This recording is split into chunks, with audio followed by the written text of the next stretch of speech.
கேட்காதே எனக்கு ஒன்றும் கிடைக்கலன்னு சொல்லக்கூடாது. சில பேர் சும்மா திப்பி நானும் ஜெபம் பண்ணிட்டு தான் இருக்கிறேன். எவ்வளவுங்க ஜெபம் பண்ணீங்க? எவ்வளவு ஜெபம் பண்ணிட்டீங்க?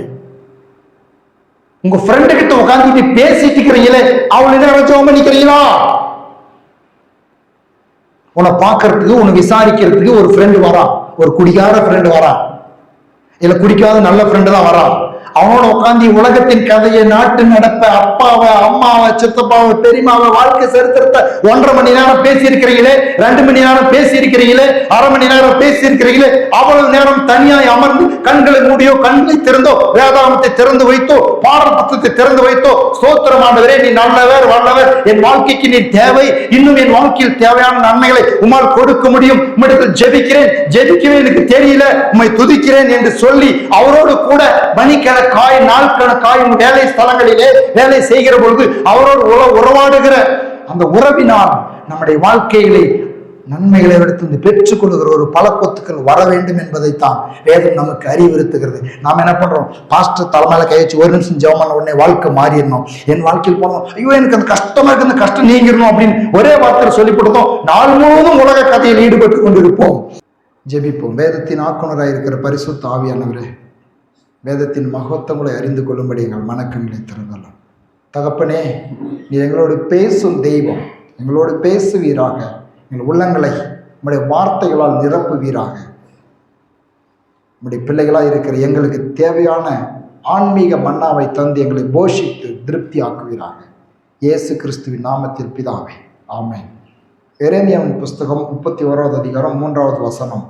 அநாதி சிநேகத்தால் உன்னை சிநேகித்தேன், ஆதலால் காருண்யத்தால் உன்னை இழுத்துக் கொள்கிறேன். அநாதி சிநேகத்தால் உன்னை சிநேகித்தேன், காருண்யத்தினால் உன்னை இழுத்துக் கொள்ளுகிறேன். இயேசுனுடைய அன்பை குறித்து நான் உங்களுக்கு ஒவ்வொரு வாரமும் நினைப்பூட்டி கொண்டிருக்கிறேன்.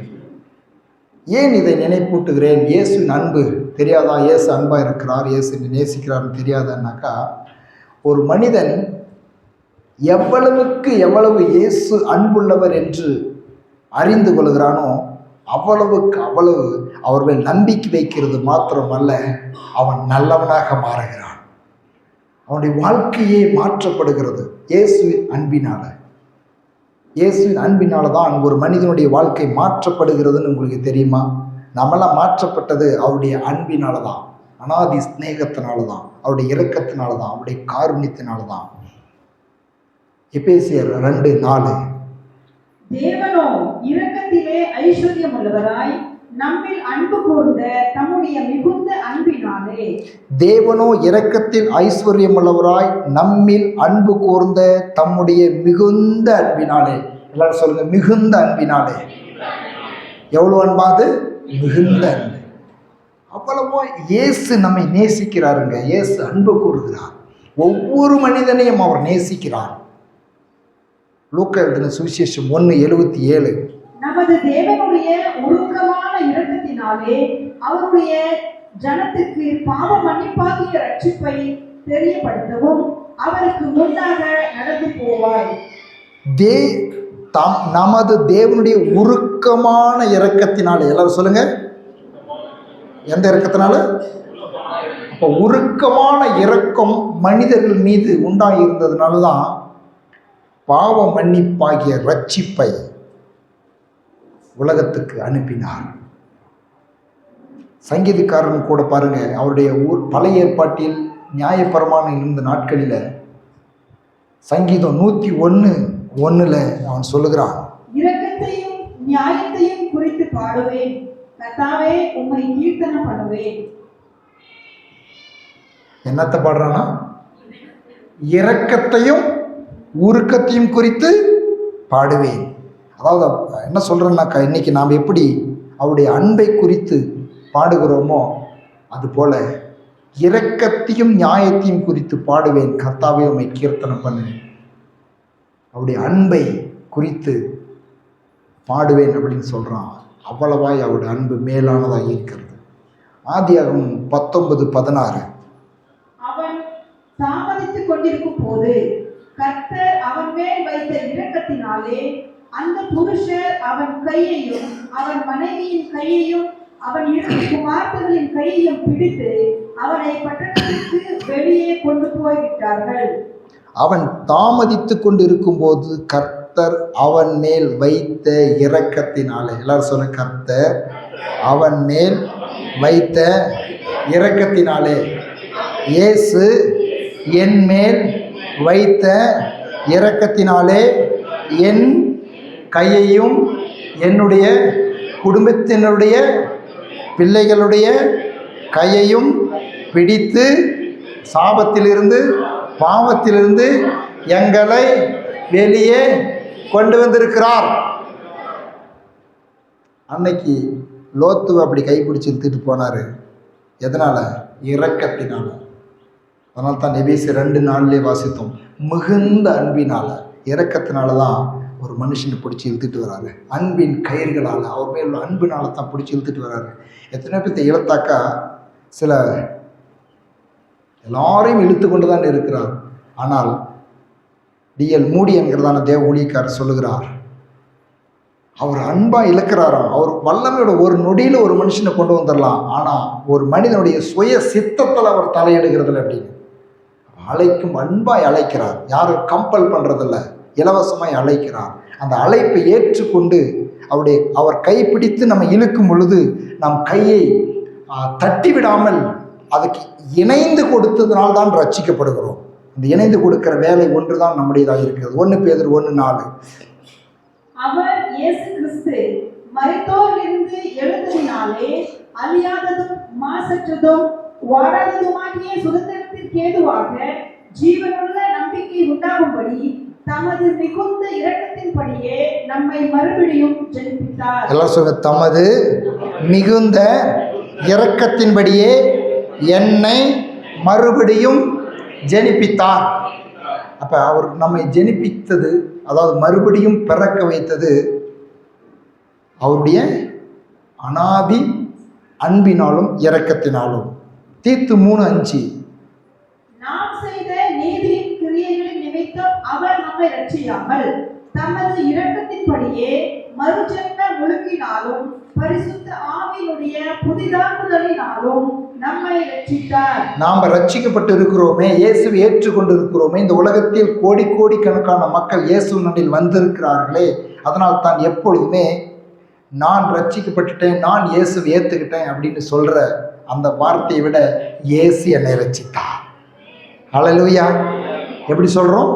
இயேசு இருப்பார். நல்ல பரிசுத்தவான்கள், பெரிய ஆவியில வளர்ந்து தேவ பிள்ளைகள் எல்லாம் பரிசுத்தவான்களை அவரோட பேசி பாருங்க. அவங்க சொல்லுவாங்க, இயேசு என்னை ரட்சித்தார், கிருபையாய் என்னை ரட்சித்தார், நான் ரட்சிக்கப்படலை, அவர் என்னை ரட்சித்தார், அவர் என்னை ரட்சித்தார். தமது இரக்கத்தின்படியே மறுஜென்மம் ஒழுக்கினாலும் பரிசுத்த ஆவியினுடைய புதிதாக்குதலினாலும் இயேசு என்னை ரட்சித்தார். எல்லாம் சொல்லுங்க, இயேசு என்னை ரட்சித்தார்.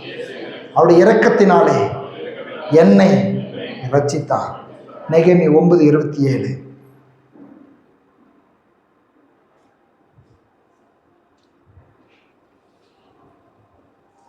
ஆகையால் அவர்களை நெருக்குகிற அவர்கள் சத்துருக்களின் கையில் அவர்களை ஒப்புக் கொடுத்தீர்.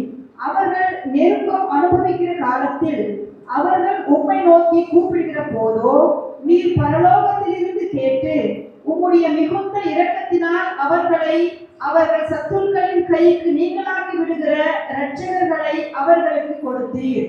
உம்முடைய மிகுந்த இரக்கத்தினால் அவர்களை, மிகுந்த இரக்கத்தினால் சத்துரு கையிலிருந்து இன்னைக்கு ரட்சிக்கப்படுகிறோம். நாம் பிசாசு கையில் ரட்சிக்கப்படுகிறோமா? ஒவ்வொரு நாள் ரட்சிக்கப்படுகிறோம். நாம் ஜெபிக்கிறதுனால சில நேரத்தில் நம்முடைய வாழ்க்கையில் நன்மை கிடைக்கிறதுனால நாம் என்ன பண்ணுறோம்? ஜெபத்தை தான் ஆதாரமாய் எண்ணி விடுகிறோம். ஜெபம் நல்லது, ஆனால் ஜெபம் மாத்திரமே நம்முடைய வாழ்க்கையில் கர்த்தரிடத்திலிருந்து நன்மைகளை கொண்டு வருகிறது என்ற அந்த உறுதியினால தேவனுடைய இரக்கத்தை நாம் மட்டுப்படுத்தி விடக்கூடாது. பொதுவாகவே நம்முடைய வாழ்க்கையில் கிடைக்கிற அனைத்தும் ஜெபத்தின் அடிப்படையில், ஜெபிப்பது நல்லது, ஜெபத்தின் அடிப்படையில் கிடைப்பதில்லை. இல்லை, நம்முடைய நற்கிரியைகளின் அடிப்படையிலும் கிடைப்பதில்லை. அவையெல்லாம் தேவை. நம் நற்கிரியைகள் செய்வது, ஒழுக்கமாய் வாழ்வது, பரிசுத்தமாய் வாழ்வது, ஜெபிப்பது, ஆவியில் நிரம்பி ஆராதிப்பது, இவைகளெல்லாம் தேவை. இவைகளின் மூலமாய் நமக்கு நன்மை உண்டாகிறதும் உண்மை.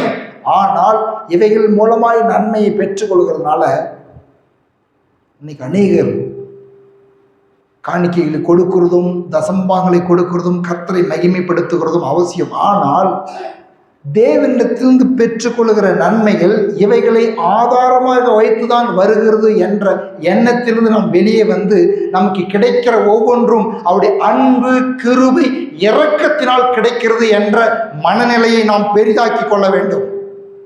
இதுதான் அவர் சொல்லுகிறார். அவர் கூப்பிட்டாங்க இல்லைன்னு சொல்லல, ஆனால் இங்கே என்ன எழுதப்படலை, நெருக்கம் அனுபவிக்கிற காலத்தில் அவர்கள் உம்மை நோக்கி கூப்பிடுகிற போதோ பரலோகத்தில் இருக்கிற தேவன் கேட்டு அவர்களை ரட்சித்தார் அப்படின்னு சொல்லியிருந்தாக்கா எனக்கு ரொம்ப சந்தோஷமா இருந்திருக்கு. எப்படி தெரியுமா?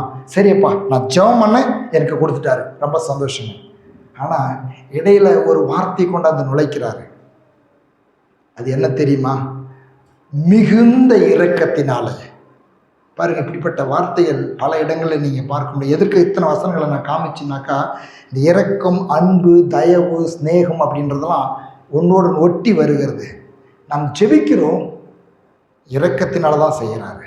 ஜெபத்தை கேட்டு செய்கிறாரு அப்படின்றதோட நிறுத்தி கொண்டா தான் ரொம்ப மிஸ்டேக் ஆயிரும் நம்முடைய வாழ்க்கையில். நான் ஜெபிக்கிறேன், ஆனாலும் கூட அவர் இரக்கத்தினால் அவர் செய்கிறார். என் ஜெபத்தையும் கேட்கிறார், அவர் இரக்கத்தினால் செய்கிறார். அப்படிதான் செய்கிறார். எப்பொழுது இந்த இரக்கம் காட்டப்படுகிறது நமக்குனாக்கா, ஒரு மனுஷன் மேல் அளவில்லாமல் அன்பு காட்டும் பொழுது, அன்பு உண்டாகியிருக்கும் பொழுது அந்த மனுஷர்களுக்கு நாம் இரக்கம் பாராட்டுகிறோம். இங்கு ஒரு மனுஷனை குறித்து எழுதப்படுகிறது, இந்த உலகத்தில் ஒரு கனமுள்ளவனாய் வாழ இந்த யாப்பேஸ் என்கிற மனுஷன் அழைக்கப்பட்டு விடுகிறான். ஒரு கனம் பெற்று விட்டான் அந்த சமுதாயத்தில். ஏன் அவன் கனம் பெற்று விட்டான் தெரியுமா? அந்த தாய் கூட சொல்கிறான், நான் துக்கத்தோடு உன்னை பெற்றேன், உன்னை பெற்றெடுக்கும் பொழுது கூட எனக்கு எந்த ஒரு சந்தோஷமும் இல்லை. ஆனால் அவன் பிறந்த பிறகு யாப்பேஸ் ஏன் தன் சகோதரர் மத்தியிலே கனம் பெற்றவனாய் இருந்தான் என்று சொல்வதற்கு 10வது வசனம் நமக்கு விடை கொடுக்கிறது. ஏன் அவன் கனம் பெற்றவனாய் இருந்தான்? 10வது வசனத்தில் அது தெரிகிறது.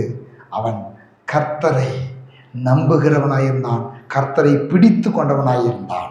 நீதிமொழியில் 28, 25.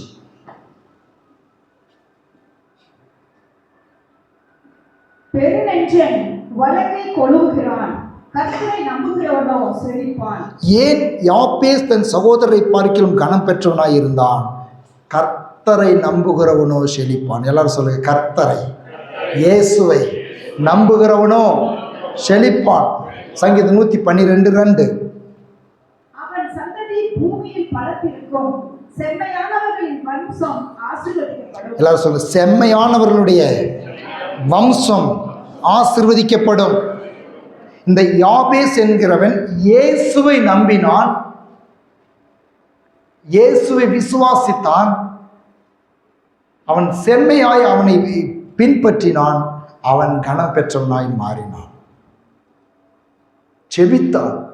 10வது வசனத்தில் பார்க்கிறோம், யாப்பேஸ் இஸ்ரவேலின் தேவனை நோக்கி. அப்படின்னாக்கா இந்த யாப்பேஸ் கனம் பெற்றதுக்கு ஆதாரமாய் இருந்தது அவன் தேவனோடு வைத்திருந்ததான அந்த உறவு. அவரை நோக்கி ஜெபிக்கிறான் என்று சொன்னால், ஒரு மனுஷன் தேவனிடத்தில் ஜெபிக்கிறவனாய் இருக்கிறான் என்று சொன்னால், அவன் நிச்சயமாகவே தேவன் மேல் நம்பிக்கை உள்ளவனாக, விசுவாசிக்கிறவனாக, அவரோடு கூட உறவு உள்ளவனாக இருந்தால் மாத்திரமே தேவனை நோக்கி ஜெபிக்க முடியும். இன்றைக்கு எத்தனை பேர் இந்த உலகத்தில் ஜெபிக்கிறார்கள், ஜெபத்தை குறித்து எப்படி புரிந்து கொண்டு இருக்கிறார்கள், எப்படி ஜெபிக்கிறார்கள், எப்படி வேண்டிக் கொள்கிறார்கள் என்று சொல்லி பார்த்தால் கேள்விக்குறியா இருக்கிறது. ஜெபம் என்பதை மந்திரமாக்கி விட்டார்கள், மனப்பாடமாக்கி விட்டார்கள், ஜெபத்தை புஸ்தகத்தில் எழுதி பிரிண்ட் கொடுத்து விட்டார்கள். இதை திரும்ப திரும்ப சொல் என்று சொல்லுகிறார்கள். இதுதான் ஜெபம் என்று கற்றுக் கொடுத்து மக்களுடைய மனக்கண்கள் கூடாக்கப்பட்டிருக்கிறது.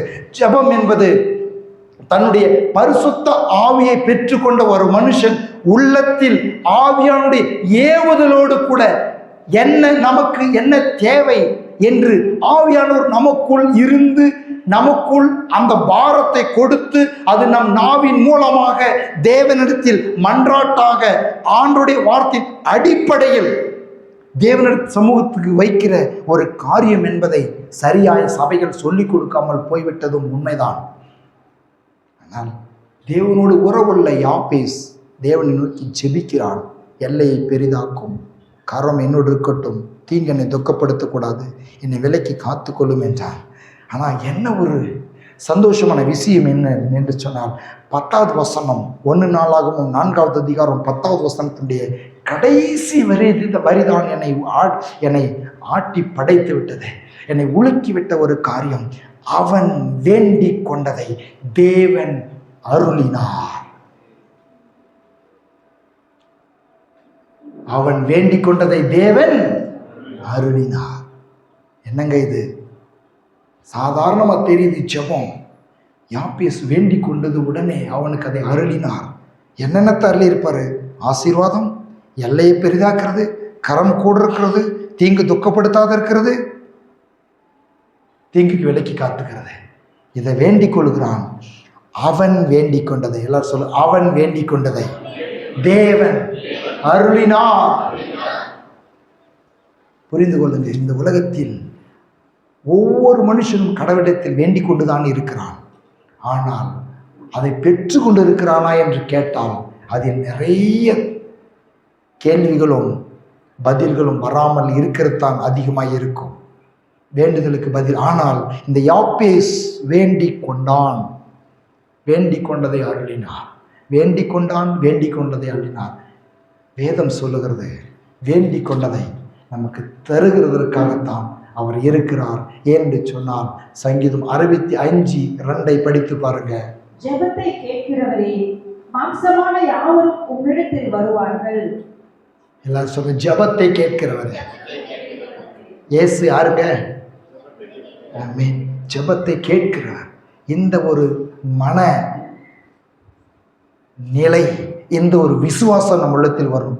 ஜெபத்தை கேட்கிறவருங்க அவர். இயேசு ஜெபத்தை கேட்கிறவர். எல்லாம் சொல்லுங்க, இயேசு ஜெபத்தை கேட்கிறவர். சங்கீதம் 66:20. என் ஜெபத்தை தள்ளாமலும் தமது கிருபையை என்னை விட்டு விலகாமல் இருந்த தேவனுக்கு ஸ்தோத்திரம் உண்டாவதாக. ஆமென். ஜெபத்தை தள்ளாமலும். எல்லாரும் சொல்லுங்க, ஜெபத்தை தள்ளல. அநேகருடைய வாழ்க்கையில ஜெபம் தள்ளப்பட்டது போல நீங்க ஃபீல் பண்றீங்க.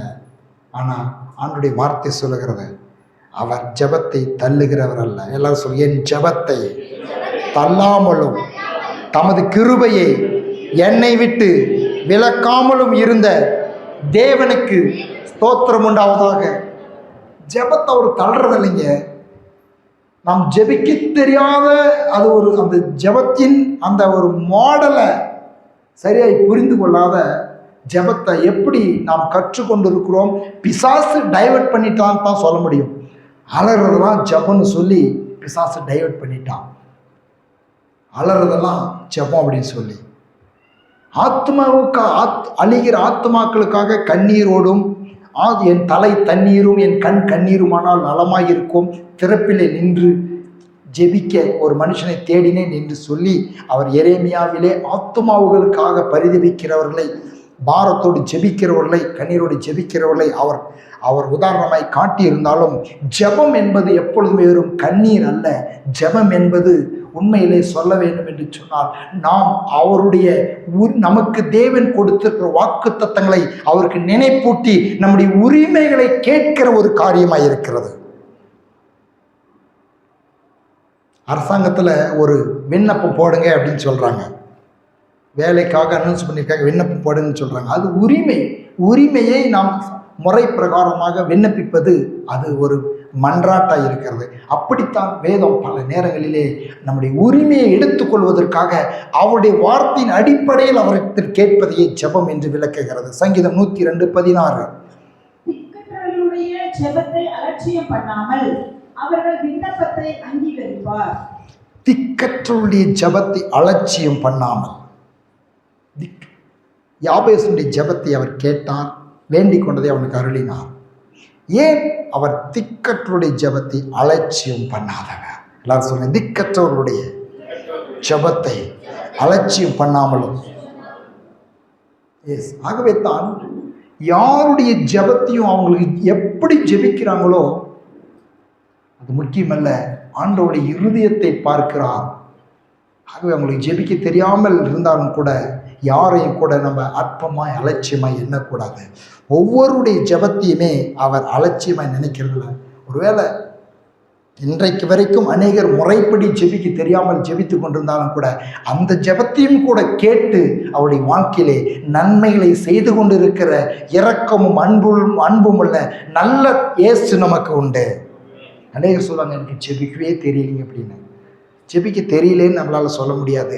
ஏன்னு சொன்னாக்கா, நம்முடைய உதவி கேட்கறதற்காக மற்றவங்கிட்ட நம்ம சின்ன வயசுலேருந்தே நம்ம அதை பழகிருக்கிறோம் இல்லையா? நம்ம ஃப்ரெண்ட்ஸுங்களோட ஒரு பேனா இல்லைன்னு சொன்ன உடனே ஃப்ரெண்ட்ஸ்கிட்ட போய், இன்றைக்கி என்னுடைய பேனா இங்கு தீர்ந்துருச்சு, கொஞ்சம் பேனா கொடுங்க, எனக்கு ஹெல்ப் பண்ணுங்க அப்படின்னு கேட்கும். அது ஜெபம். நம்முடைய உறவினர்கிட்ட போய் என்னுடைய கஷ்டத்தில் எனக்கு கொஞ்சம் ஹெல்ப் பண்ணுங்க அப்படின்னு சொல்லி கேட்குறோம். அது ஜெபம். மற்ற அதிகாரத்தில் போய் எனக்கு கொஞ்சம் ஹெல்ப் பண்ணுங்க இந்த காரியத்தில்னு சொல்லி கேட்குறோம். அது ஜெபம். இப்படியெல்லாம் நாம் மற்றவர்களிருந்து உதவிகளையும் ஆலோசனைகளையும் அறிவுரைகளையும் வாழ்க்கையில் கேட்டு கேட்டு தான் வளர்ந்து வந்திருக்கிறோம். ஆனால் இயேசுவினிடத்தில் வரும்பொழுது மாத்திரம் எனக்கு ஜெபிக்க தெரியல என்றோம். ஏன் என்று சொன்னால், இயேசுவினிடத்தில் இயேசுவை நம்பும் பொழுது ஜெபிக்கிறதுக்கு ஒரு முறை இருக்குது. இதுதான் ஜெபம் என்று சொல்லி நாம் தீர்மானிக்க பார்க்கிறோம். அது அல்ல. தேவனுடைய ஆவினால் நிரம்பி நம்முடைய உள்ளத்தின் ஆவியானவர் உணர்த்துகிற அந்த காரியங்களை இயேசுவினிடத்தில் சொல்லுவதே ஜெபம். இதுக்கு ஒரு விதிமுறை, டைமு, இந்த நேரத்தில் தான் ஜெபிக்கணும், எவ்வளோ நேரம் தான் ஜெபிக்கணும், இப்படித்தான் ஜெபிக்கணும் அப்படின்னு ஒரு டைட்டில்லாம் எங்கேயும் போடல. அந்த டைட்டில் இயேசு கிறிஸ்து காமிச்சு தான ஒரு மாதிரியே கடைசியாக உங்களுக்கு காண்பிச்சு கொடுக்க விரும்புகிற அந்த ஜெபத்தில். இப்போ யாபேசுக்கு என்ன தேவையாக இருந்துச்சு? அதை அவன் ஜெபித்தான். அவன் கேட்டதை தேவன் அவனுக்கு அருளினார். அப்போ தேவனோட உறவு இருக்கும் பொழுது நாம் கேட்கிறதை அவர் அருளுகிறவராக இருக்கிறார். ஆகவே அவர் ஜெபத்தை முதலாவது கேட்கிறவர் என்பதை நன்றாய் புரிந்து கொள்ளுங்கள். ஏன் கேட்கிறார் ஜெபத்தை என்று சொன்னால், இயேசு ஏன் இன்றைக்கு நம் ஜெபத்தை கேட்க வேண்டும், ஏன் நாம் கேட்டால் அதுக்கு பதில் கொடுக்க வேண்டும் என்று சொன்னால், அவர் சொன்னார். ஜெபத்தை கேட்கிறவர் என்று எழுதியிருக்கிறது மாத்திரமல்ல, இந்த பூமியிலே மனுஷனாக வந்த பொழுது ஆண்டவராகி இயேசு கிறிஸ்து மனிதனாய் வாழ்ந்தார். தெய்வம் மனிதனாய் வாழ்ந்து கொண்டிருக்கிறார். அந்த சூழ்நிலையிலே மத்தேயு 7:7 அவரே சொல்லுகிறார், கேளுங்கள் அப்பொழுது உங்களுக்கு கொடுக்கப்படும், தேடுங்கள் அப்பொழுது உங்களுக்கு திறக்கப்படும். கேளுங்கள் அப்பொழுது கொடுக்கப்படும் என்று இயேசு சொல்லி இருக்கிறார். ஏன் நம் ஜெபத்தை இயேசு கேட்க வேண்டும், பதில் கொடுக்க வேண்டும் என்று சொன்னால், அவர்தான் சொல்லி இருக்கிறார். எல்லாரும் சொல்லுங்க, இயேசு கேளுங்கள் கொடுக்கப்படும் என்று சொல்லி இருக்கிறார். லூக்கா 11:9. மேலும் நான் உங்களுக்கு சொல்லுகிறதாவது, கேளுங்கள் அப்பொழுது உங்களுக்கு கொடுக்கப்படும், தேடுங்கள் அப்பொழுது கண்டடைவீர்கள், தட்டுங்கள் அப்பொழுது உங்களுக்கு திறக்கப்படும்.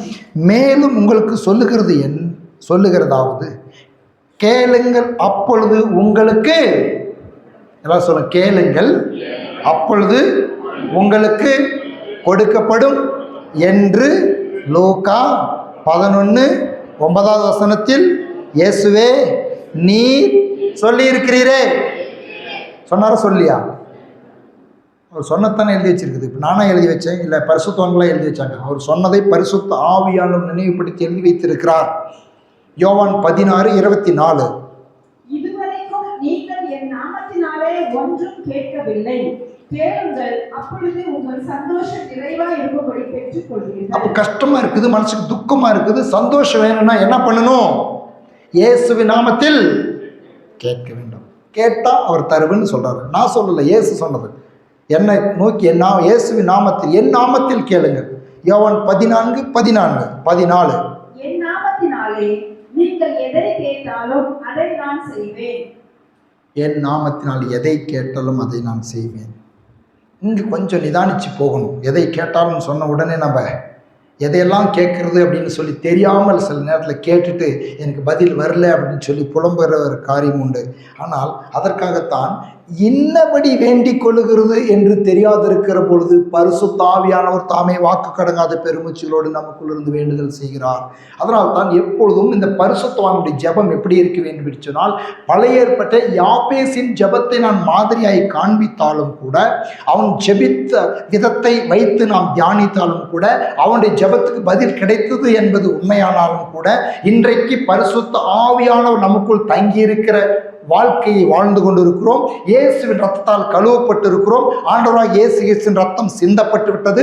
அவர் மரித்து 3ஆம் நாள் உயிரோடு பரமேறி சென்று அவர் தம்முடைய வல்லமையை பரிசுத்த ஆவியை நமக்கு தந்து இன்றைக்கு ஆண்டவராகிய இயேசு கிறிஸ்து விசுவாசிக்கிற ஒவ்வொருவருக்குள்ளும் பரிசுத்த ஆவியானவர் கொடுக்கப்பட்டு அந்த பரிசுத்த ஆவியின் துணையோடு கூட ஜெபம் ஏறெடுக்கப்பட வேண்டும் என்பது தான் புதிய ஏற்பாட்டினுடைய ஒரு சிறப்பு அம்சமாய் இருக்கிறது. இன்னைக்கு ஜெபம் பரிசுத்தாவின் துணையோடு ஜெபிக்கிறதை விட்டுட்டு நம்முடைய மாம்சத்தின் இச்சைகளாலும் மாம்சத்தின் ஆசைகளாலும் பண ஆசையினாலும் பொருள் ஆசையினாலும் பதவி ஆசையினாலும் புகழ் ஆசையினாலும் கடவுளிடத்தில் கேட்கிற ஒரு நிலைமையாய் மாறிவிட்டது. அநேகர் பாருங்க வாழ்க்கையை மாற்றிக்கொள்ளவே மாட்டாங்க. அதனால்தான் நாம் ஒவ்வொரு நாளும் நாம் ஜெபிக்கும் பொழுது ஒரு காரியத்தை நான் சொல்லிக் கொடுத்திருப்பேன். எத்தனை பேர் உபயோகப்படுத்துறீங்கன்னு தெரியாது. காலையில் எழுந்த உடனே அவருக்கு நன்றி சொல்லும் பொழுது ஜெபிக்கும் பொழுது உம்முடைய நல்ல ஆவியானவர் என்னை செம்மையான வழியில் நடத்துவாராக. சொல்லுங்க எல்லாரும், உம்முடைய நல்ல ஆவியானவர் என்னை செம்மையான வழியில் நடத்துவாராக. இப்படி சொல்லி ஜெபிச்சு பாருங்க. உங்களுக்கும் எனக்கும் நல்லாத வழியில் அவர் நடத்தவே மாட்டார். அது வேலை விஷயமா இருக்கலாம், படிப்பு விஷயமா இருக்கலாம், எஜுகேஷனாக இருக்கலாம், பிஸ்னஸாக இருக்கலாம், தொழிலாக இருக்கலாம், வியாபாரமாக இருக்கலாம், விவசாயமாக இருக்கலாம், கடையாக இருக்கலாம், கூலி வேலையாக இருக்கலாம்.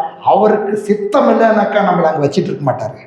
அவரே கொண்டுட்டு வந்துடுவார், அவரே தூக்கி வீசிடுவார் அவரை நம்பும் பொழுது. அதனால்தான் பெர்க்மன் சபை பாடும் பொழுது விருப்பம் இல்லாத இடங்களுக்கு செல்லாமல் என்னை தடுத்துங்க ஆவியானவரை, தடுத்து நிறுத்துங்க ஆவியானவரை, அர்ப்பணிச்சிருங்க அவருடைய வாழ்க்கைக்கு. அதனால ஒரு பரிசுத்தவான்கள் ஒரு தேவ பிள்ளைகள் ஏதாவது சில தவறான பாதையில் போனாக்கா தொடர்ந்து போக முடியாது. நான் சொல்றேன், இங்க தொடர்ந்து இந்த ஆராதனையில வந்து கலந்துகிட்டு இந்த வார்த்தையில கேட்டுக்கிட்டு விபச்சாரம் செஞ்சுக்கிட்டே இருக்க முடியாது. நான் கேரண்டியா சொல்றேன், இயேசு உயிரோடு இருக்கிறார். அவர் மாற்றுவார்.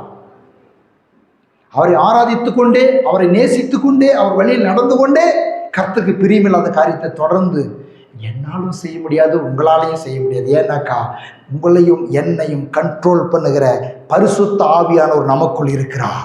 அவர் இங்கு அசைவாடுகிறார். பரிசுத்தவான்களின் ஐக்கியத்தில் அவர் இருக்கிறார். இன்னும் மகிமையை அசைவாடுகிறார். தனிப்பட்ட வாழ்க்கையில் ஒவ்வொருவரையும் கேர் எடுத்து டைவர்ட் பண்ணி நடத்துகிற தேவனுடைய ஆவியானவர் இருக்கிறார். பாருங்க, நம்ம இங்கே உட்காந்துட்டு இருக்கிறோம். ஒரு டைமர் செட் பண்ணி வச்சிருக்குது. மேலே தண்ணி ஊற்றுறதுக்காக தண்ணி கொஞ்சம் கம்மியாக இருக்கிறதுனால நீங்கள் தண்ணி போடல, மோடமாக வந்துருச்சு. கர்த்தர் கொடுத்துட்டாரு, நல்ல மோடத்தை கொடுத்துருக்காரு உங்களுக்கு. நம்ம இறக்க முழங்காத இருக்கட்டும்னு சொல்லி அந்த டைமர் செட் பண்ணி வச்சிருக்கிறதுனால அது பாட்டுக்கு அது டைமுக்கு ஆன் பண்ணுது, ஆஃப் பண்ணிக்குது. ஏன்னா கண்ட்ரோல் மோட்டரில் இல்லை, எங்கே இருக்குது? டைமரில் இருக்குது கண்ட்ரோல். அது மாதிரி நம்ம சரீரத்துக்குள்ள வாழ்ந்து கொண்டிருந்தாலும் பரிசுத்த ஆவியானவர் நம்முடைய உள்ளத்தில் கண்ட்ரோல் பண்ணுவார் என்று சொன்னால் நம்மை சரியாய் அவர் நடத்துகிறவராக இருக்கிறார். ஆமென்.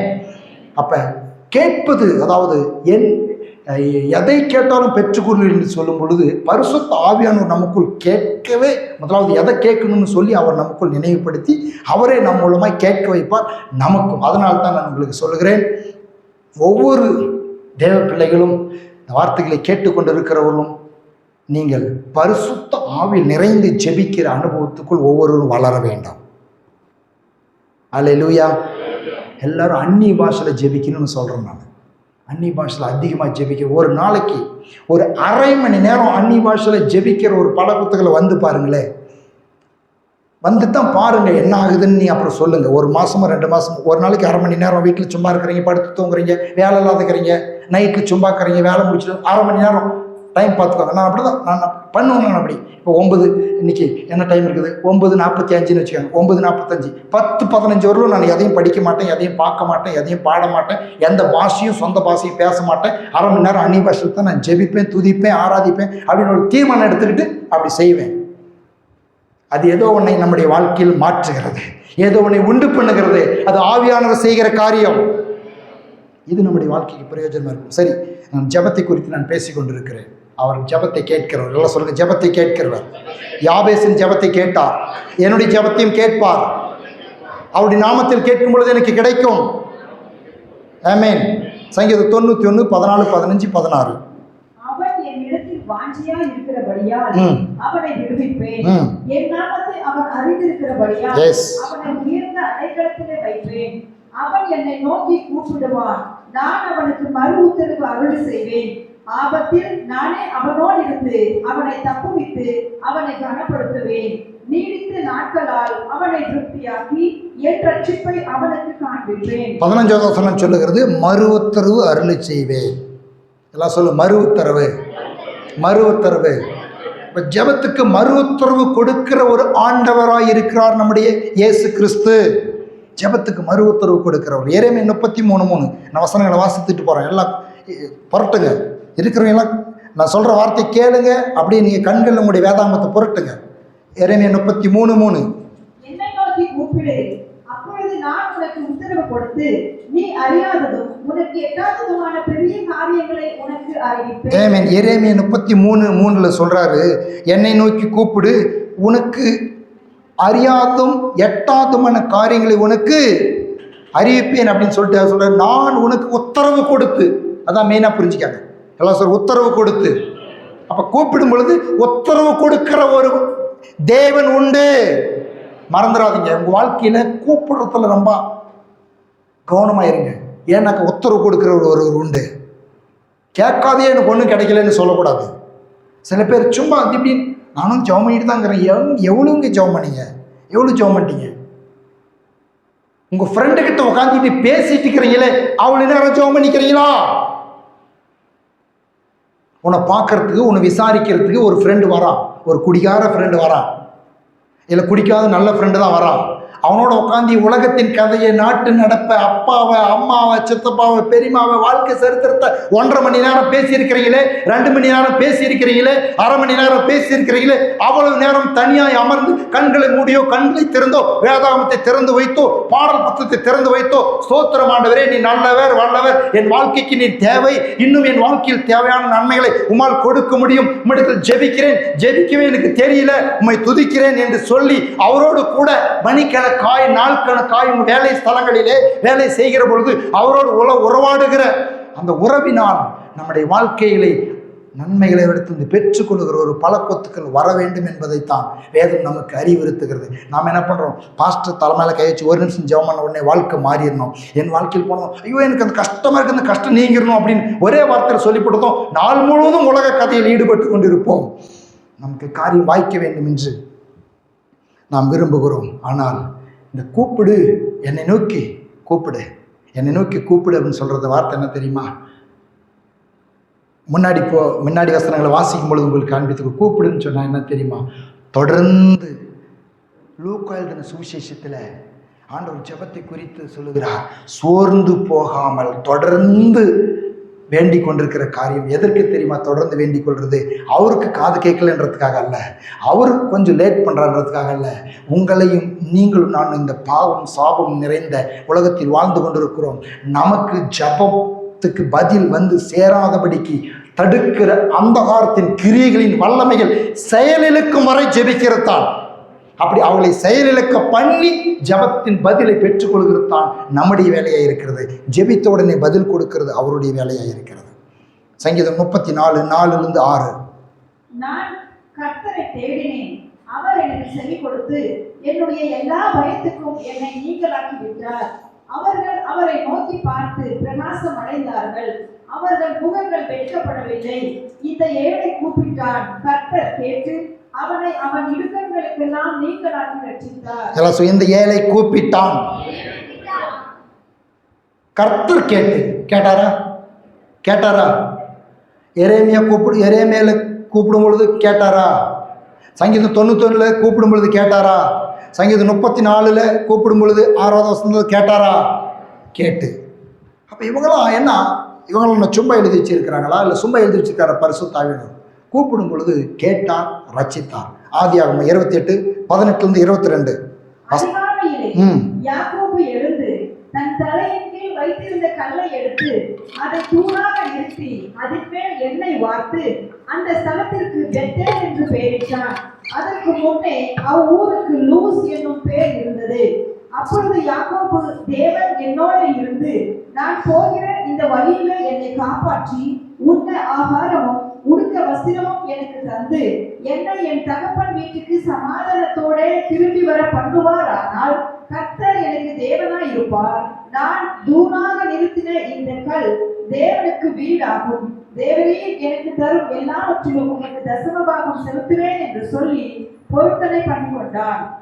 இந்த ஜெபத்தை கேட்டாரா?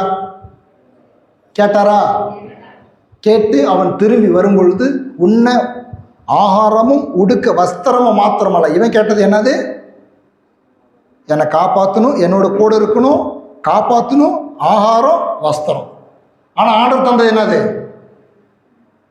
2 பரிவாரம். என்ன தந்தா?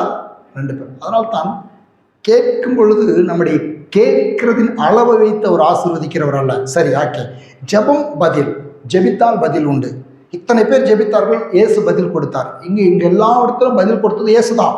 1 4 அதிகாரத்தில் யாப்பேசுக்கு பதில் கொடுத்தது இயேசுதான்றதை காண்பித்து கொடுக்குறார். அங்கே இயேசு இருக்கிறார், இன்றைக்கும் இயேசு மனிதனாய் உலகத்தில் வந்ததினால் மாத்திரம் இயேசு இருக்கிறார் அல்ல, எப்பொழுதே இருந்தார். அவர் பிதாவின் வலது பார்சத்தில் இருந்தார், செல்லப்பிள்ளையாக இருந்தார் என்றெல்லாம் வேதம் சொல்லுகிறது. அப்போ பதில் கொடுத்தார். மத்தேயு 6:7 அன்றையும் நீங்கள் ஜெபம் பண்ணும் போது அஞ்ஞானிகளைப் போல வீண் வார்த்தைகளை அலப்பாதேயுங்கள். அவர்கள் அதிக வசனிப்பினால் தங்கள் ஜெபம் கேட்கப்படும் என்று நினைக்கிறார்கள். அப்ப அதிக வசனிப்பு மாத்திரமல்ல, நம்முடைய வாழ்க்கையிலே நம்முடைய ஜெபத்தின் அளவை பொறுத்து ஆசீர்வதிக்கிறார் என்று எண்ணிக்கொள்ளக்கூடாது. அவர் நம்முடைய உள்ளத்தை பார்க்கிறார் என்பதை இந்த இடத்துல அவர் சொல்லுகிறதற்காக இந்த வார்த்தையை அவர் சொல்லுகிறார். என்ன சொல்லுகிறார்? நீங்கள் அதிக வசனிப்பு மாத்திரம் கேட்கப்படும், எல்லாம் சொல்ல, அதிக வசனிப்பு கேட்கப்படும் என்று நினைக்க மாட்டேன். நிறையா இப்போ ஒருத்தருக்காக ஒரு காரியத்துக்காக நீங்கள் பார்த்துருப்பீங்க. வாழ்க்கையில எல்லாம் ரசிக்கப்பட்டு புதுசாக வந்திருக்கிறீங்க, ரசிக்கப்பட்டு நிறைய வருஷங்கள் 20-30 வருஷம் தாண்டி இருக்கிறீங்க. எத்தனையோ பாஸ்டருங்க ஜெபிக்கிறதையும் விசுவாசிங்க ஜெபிக்கிறதையும் பார்த்துருப்பீங்க. சிலருக்கு ஒரு சின்ன ஜெபம் பண்ணுங்கன்னு கொடுத்துட்டாவே. ஒரு தடவை நானும் எங்கள் சித்தப்பாவும் மைசூர் பட்டணத்துக்கு போயிருந்தோம். அப்போ ஒரு 5 நிமிஷம் 10 நிமிஷம் இருந்துச்சு பஸ்ஸுக்கு வரத்துக்கு. அங்கே ஒரு முதியவர் இருந்தார், ஒரு சபையில் ஒரு முதியவர் இருந்தார்.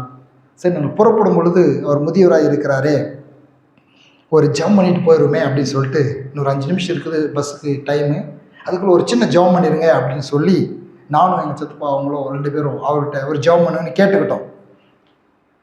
அவர் ஜெபம் பண்ண ஆரம்பித்தார். பாருங்கள், பஸ்ஸுக்கு எவ்வளோ நேரம் இருக்குது? 5 நிமிஷம் இருக்குது. அவர் எவ்வளோ நேரம் ஜெபம் பண்ணணும்? 4 நிமிஷமா? ஒரு 2 நிமிஷம் 3 நிமிஷம் ஜெபம் பண்ணால் ஒரு 2 நிமிஷம் ஆகும் பஸ்ஸுக்கு, 2-3 நிமிஷம் ஆகும் பஸ்ஸு இடத்துக்கு போகிறதுக்கு, ரோட்டுக்கு போகிறதுக்கு. அவர் 10 நிமிஷம் ஜெபம் பண்ணார். எங்களை வழி அனுப்பி வைக்கிறதுக்கு ஜெபத்தில் அவர்கிட்ட கொடுத்ததுக்கு விட்டுட்டு வரவும் முடியல. அவர் ஜெபத்தை முடிச்சு பாடலை, நாங்கள் வந்த பாடலை. எங்கே ஆரம்பித்தார் தெரியுமா? எங்களை ஒப்பு கொடுத்து இடி கிராமத்துக்கு போய், ஜனங்களுக்கு போய், பட்டணத்துக்கு போய், ஜில்லாவுக்கு போய், தாலுக்காவுக்கு போய், ஸ்டேட்டுக்கு போய், இந்தியாவுக்கு போய், உலகத்துக்கு போய் பட்டம் அடிச்சுட்டு வரத்துக்குள்ள 10 நிமிஷம் ஆயிடுச்சு. பஸ்ஸும் போயிடுச்சு. அடுத்த பஸ். ஓகே, சும்மா உதாரணத்துக்காக உங்களுக்கு நான் சொன்னேன். ஜெபம் அப்படி இருக்கக்கூடாதுன்றதுக்காகத்தான் அதிகம். அதனால தான் ஆவியில் நிரம்பிடுங்க. தனியாக ஜெபிக்கும் பொழுது உங்கள் வார்த்தையை புலம்பிட்டுக்கிறீங்க. மார்க் 8:22. பின்பு அவர் பெத்சாயிதா ஊருக்கு வந்தார். அப்பொழுது ஒரு குருடனை அவரிடத்தில் கொண்டு வந்து அவனை தொடும்படி அவரை வேண்டிக் கொண்டார்கள்.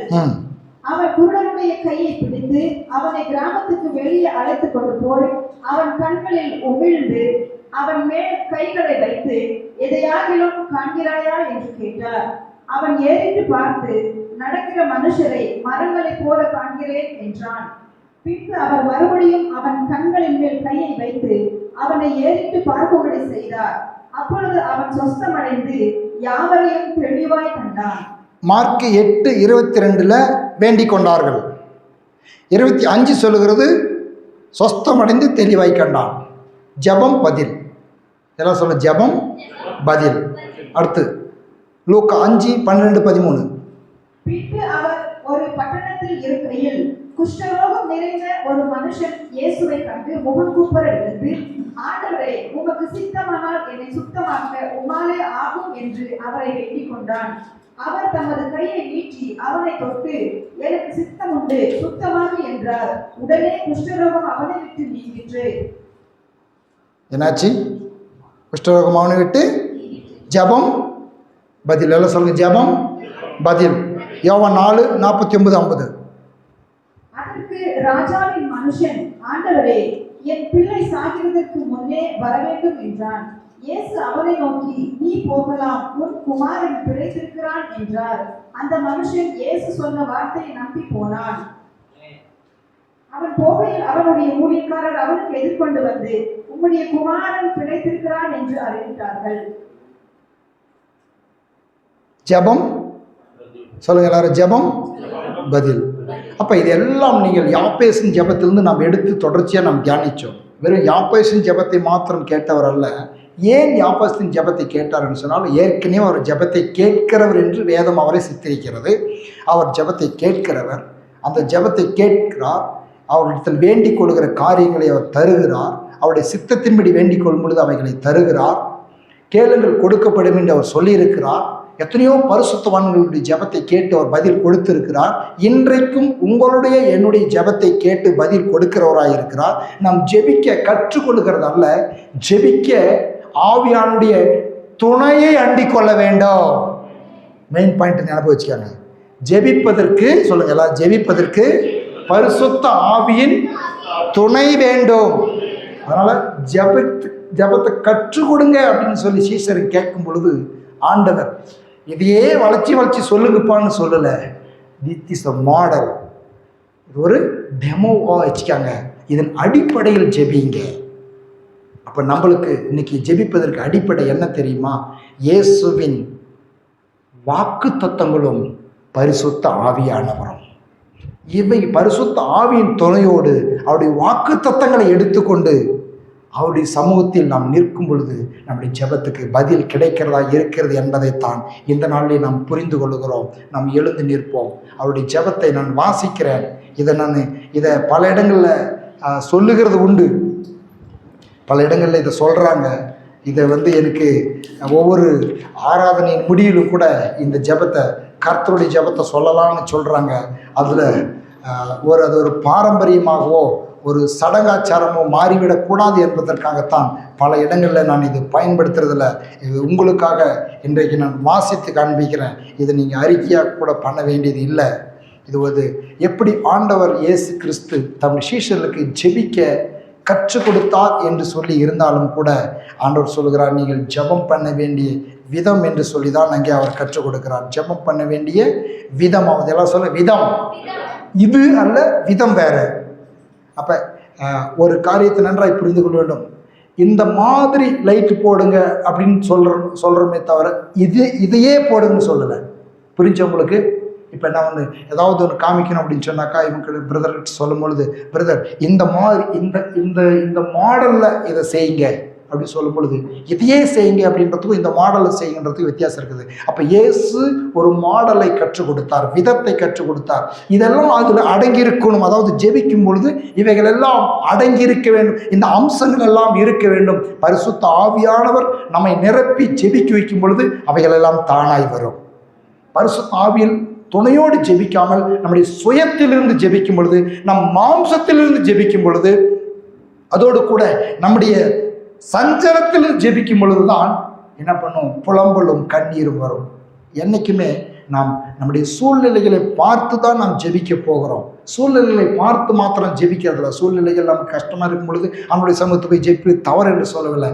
ஆனால் சூழ்நிலைகள் அந்த சூழ்நிலையை மாற்றக்கூடிய வாக்கு தத்தங்களை பிடித்து கொண்டு அவருடைய சமூகத்தை செல்லுகிறது தான் வெற்றி உள்ள ஒரு ஜெபம். ஆகவே தான் அவர் வாக்கு தத்தங்களை நினைப்பூட்டுகிறார். பாருங்க, மத்தேயு 6வது அதிகாரம் 9வது வசனத்தில் நான் வாசிக்கிறேன். நீங்கள் ஜெபம் பண்ண வேண்டிய விதமாவது என்று சொல்லி இயேசு கற்றுக் கொடுத்து விட்டு பரம மண்டலிக்கிற எங்கள் பிதாவை உம்முடைய நாமம் பரிசுத்தப்படுவதாக. முதலாவது தேவனை துதிக்கிறோம். உம்முடைய ராஜ்யம் வருவதாகவும் சித்தம் பரமண்டலத்தில் செய்யப்படுவது போல பூமியிலும் செய்யப்படுவதாக. இங்கே தான் அடங்கி இருக்குது. இதை அப்படியே ரிப்பீட் பண்ணுகிறது அல்ல. இந்த 6வது அதிகாரம் 10வது வசனம், ராஜ்யம் வருவதாக சித்தம் பரமண்டலத்தில் செய்யப்படுவது போல பூமியில் செய்யப்படுவதாக அப்படின்னு சொன்னாக்கா, அவர் சித்தம் என்ன என்பதை இதில் எழுதி கொடுத்திருக்கிறார். ஹல்லேலூயா. நன்றாய் புரிந்து கொள்ளுங்க. அவருடைய சித்தம் என்ன, பரலோகத்தில் என்ன நினைக்கிறார் அவர், அவை இது எழுதி கொடுத்து விட்டார். ஒரு பரிசுத்தவானுடைய வாழ்க்கை, ஒரு தேவ பிள்ளையினுடைய வாழ்க்கை, இயேசு விசுவாசிகளுடைய வாழ்க்கையில் என்னென்னலாம் நன்மைகள் உண்டாக வேண்டும், எது கிடைக்க வேண்டும், அதை வாக்குத்தத்தமாகவே கொடுத்து எழுதி கையில் கொடுத்து விட்டார். மத்தேயு 6:10 அதைத்தான் சித்தரிக்கிறது.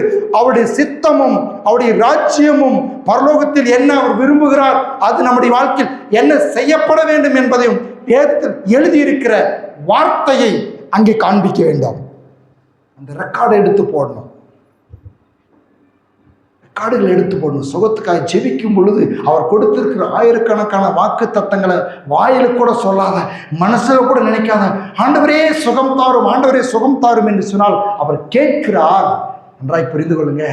ஜெபிக்கும் பொழுது நீ எப்படி ஜெபிச்சாலும் அவர் கேட்க மாட்டேன்னு சொல்றதில்ல. என்ன பண்ற தெரியுமா, பதில் கொடுக்கும் பொழுது நீங்க இயேசுவே எனக்கு இறங்கும் அப்படின்னு மொத்தமா கேட்டாலும் அவர் இறங்குகிறார் உடனடியாக. நான் முன்பு சொன்னனே, உங்களுக்கு நன்றாய் புரிந்து கொள்ளுங்க. ஒருத்தன் இருக்கிறான் வந்து எந்த ஆதாரத்தை மேல அவனுக்கு இறங்குற அப்படின்னு கேட்பான். புரிஞ்சா?